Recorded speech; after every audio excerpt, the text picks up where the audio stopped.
So this is section 2.2. So we're going to continue talking about linear functions. I think in this whole section, there's only going to be like two things that are maybe new, maybe review, but there's only two things that I think we haven't talked about yet. So first thing here, if I wanted to graph a line, well, we know that this number back here is my y-intercept. So the constant term is your y-intercept. So that's going to be where we put our dot on the y-axis. And then the number in front is our slope. And so a negative 4/3 means I start at this point and then go down 4, since it's negative, and then to the right 3.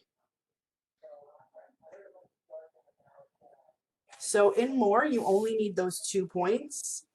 And with the line tool, you'll just click on the line tool and then click on one dot and then click on the other dot and it'll fill in the line for you. Okay? Slope and y-intercept. So this line is decreasing. We can see that because it's going down, and we also know that because the slope is negative. So any line that has a negative slope is decreasing. Any decreasing line has a negative slope. And so when we talk about end behavior of these lines, we're going to look at this side and say, okay, on the right, as u goes toward the right, m of u, that's an infinity sign, goes down.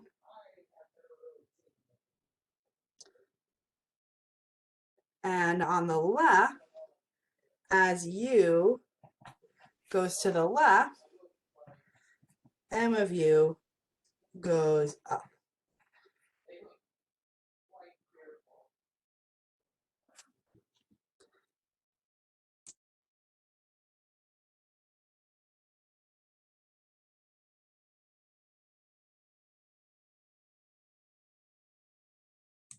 Sorry. So again, that's any decreasing line. This is going to be your end behavior for any decreasing line.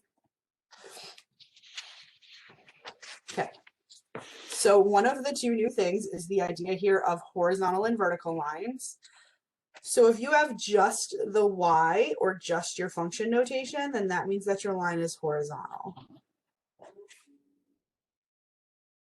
So we go to 6, we go to f of x and go to 6, and then we draw a horizontal line through 6.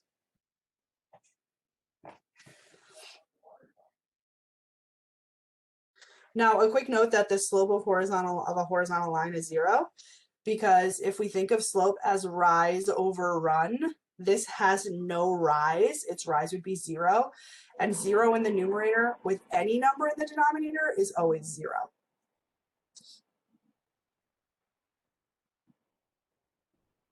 Okay. And then if you have just your x or just whatever this variable is, then your line is vertical. So we go to 4 on the r-axis and draw a vertical line. And a quick note about the slope of a vertical line. Vertical lines have undefined slope. That's because, again, if we think about it in terms of rise over run, this only rises, it never runs. So the denominator of this fraction would be 0. And we know that we're not allowed to have 0 in the denominator of a fraction. So that's why we say the slope is undefined.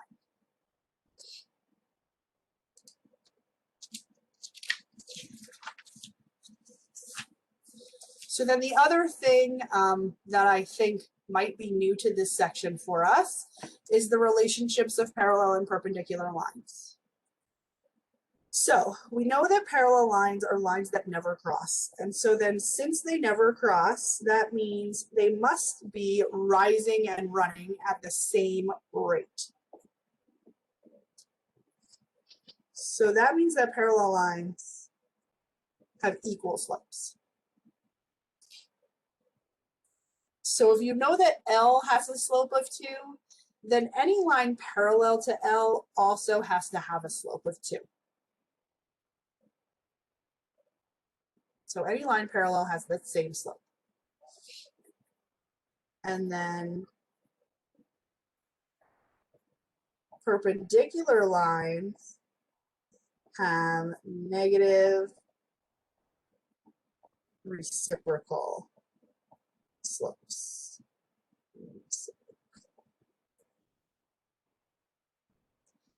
So that means you take the reciprocal and change the sign.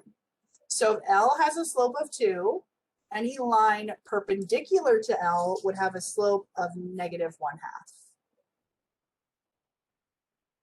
Change the sign, take the reciprocal.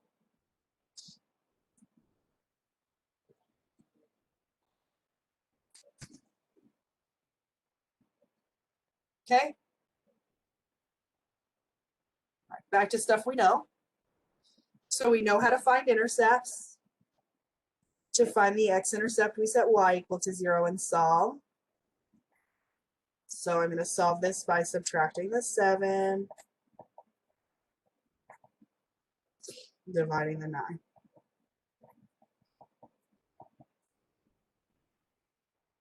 So then my x-intercept would be negative 790.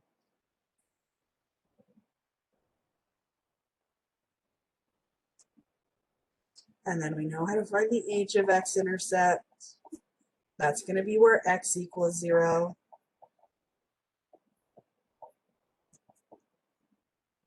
But 9 times 0 is 0. So the h of x-intercept is 0, 7. Now, I really didn't have to do this because we know when we're talking about linear functions that that constant term is my y-intercept, right? Like that's what it literally, it's y equals mx plus b, where m is the slope and b is the y-intercept. So I'm glad that I've confirmed that, but really this was unnecessary.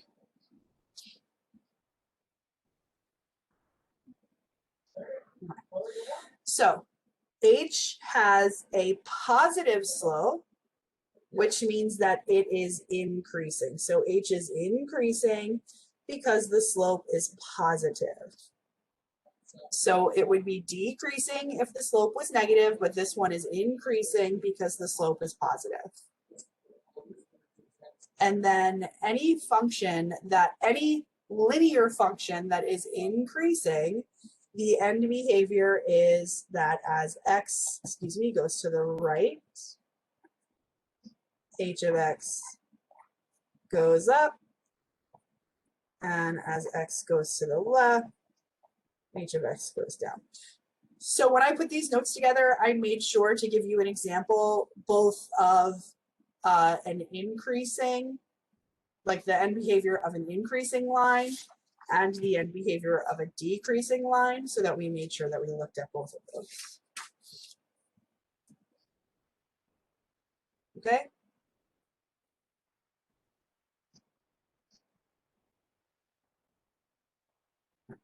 So if we remember from last time, when we're trying to find the equation of a line given 2 points, we always start with the slope. So the slope here would be -4 minus -4 over 17 minus 6. But minus a negative becomes positive. So what I have here is 0 over 11. And we just said that anytime you have 0 in the numerator, the whole thing is 0. So any line with a 0 slope is horizontal.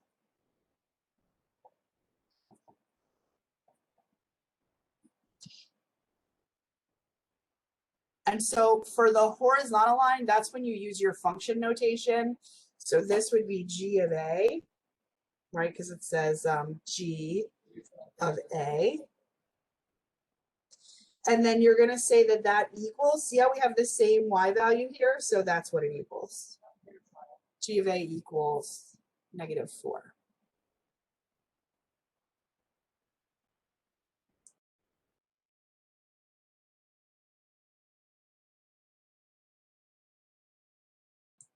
Sorry.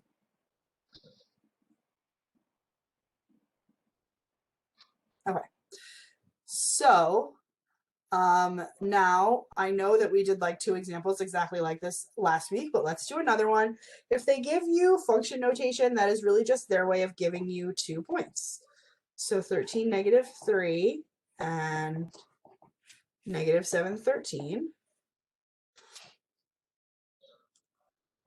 And then when we find the equation of a line through 2 points, we start with the slope. So the slope here would be 13 minus -3 over -7 minus 13. 13 minus -3 becomes 16. -7 minus 13 is a -20. So I can reduce both of those by 4. I'm gonna have a -4/5. We don't leave the negative in the denominator, just put it out front.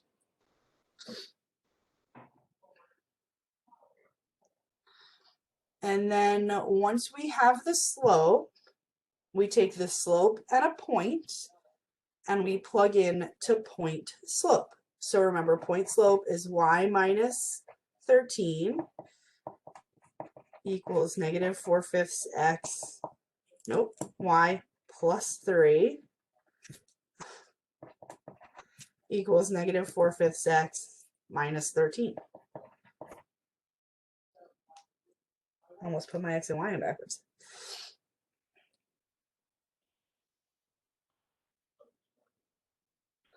Okay, now I'm going to distribute. And then a -4/5 times a -13. 4 times 13 is 52. And a negative times negative is a positive, so 52/5. But if you don't want to do that in your head, you don't have to. So we could say, I just used the divided by button for my fraction bar, so -4/5 times -13. And then to turn a decimal to a fraction, we press math, enter, enter. And so see how it got that -52 or that positive 52/5 for us. And then I'm going to subtract this 3. So y equals -4/5 x, and then 52/5 minus 3, math, enter, enter, plus 37/5. Now, remember, Moore is really particular about its labels here. So this is Q and R. So when you put this in over here, make sure you're doing Q of R equals -4/5 R plus 37/5. I'll be right back.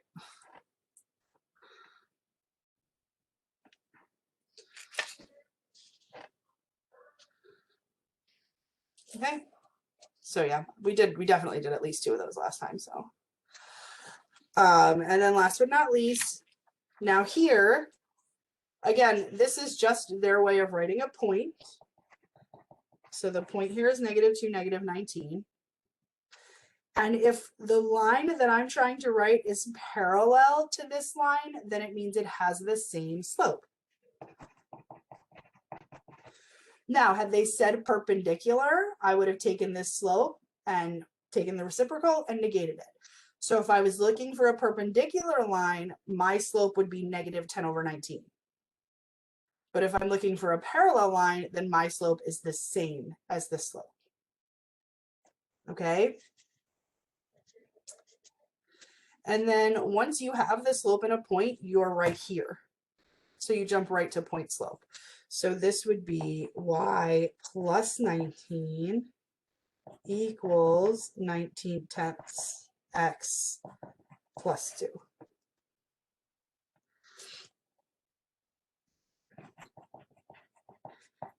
Distribute. 19 times 2 is 38. So again, just in case you don't want to do that in your head, you don't have to. 19/10 times 2. And then that's math, enter, enter. Oh, reduced. I would have said 38/10 and left it that way, but That wouldn't have been reduced. Okay. And then we have to subtract the 19 from both sides. So 19 over 5 minus 19. And then again, that's math, enter, enter. So 19 tenths x minus 76 fifths. Only again, we're going to make sure we use Moore's variables. So m of c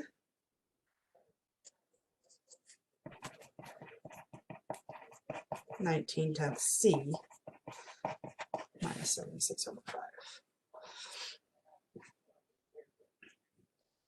Okay,